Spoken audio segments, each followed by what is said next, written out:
చూస్తుంటే రాష్ట్ర ప్రభుత్వం రాష్ట్రం అభివృద్ధిలో వెనుకబడుతుంది. ఈ అంశాలని పరిగణలోకి తీసుకొని మా ప్రభుత్వం ఏర్పడిన వెంబడే ప్రధానమంత్రి గారు సమయం తీసుకొని రాష్ట్రంలో 2014 పునర్విభజన చట్టంలో పొందుపరిచిన అంశాలనే కాకుండా రాష్ట్ర అభివృద్ధికి సంబంధించిన చాలా విషయాలు ప్రధానమంత్రి గారి దృష్టికి తీసుకెళ్ళినాము.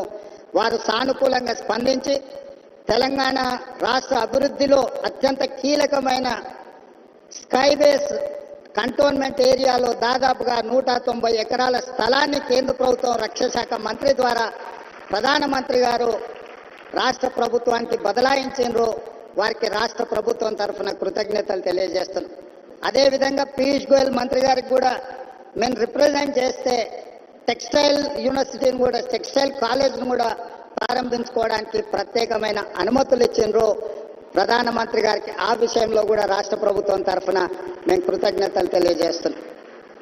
మా వైపు నుంచి ఎలాంటి భేషజాలు లేకుండా రాజ్యాంగబద్ధ సంస్థలు గవర్నర్ వ్యవస్థ కానీ జ్యుడిషియల్ వ్యవస్థ కానీ ప్రజల చేత ఎన్నుకోబడ్డ కేంద్ర ప్రభుత్వంతో ఎలాంటి ఘర్షణాత్మకమైన వైఖరిని మేము తీసుకోము. రాష్ట్ర అభివృద్ధిలో వాళ్ళని సంప్రదించి రాష్ట్రాన్ని ముందుకు తీసుకెళ్లడానికి అవసరమైన కార్యాచరణతోనే ముందుకు వెళ్తాము అని చెప్పి ఈ సందర్భంగా మీకు అందరికి తెలియజేస్తున్నా.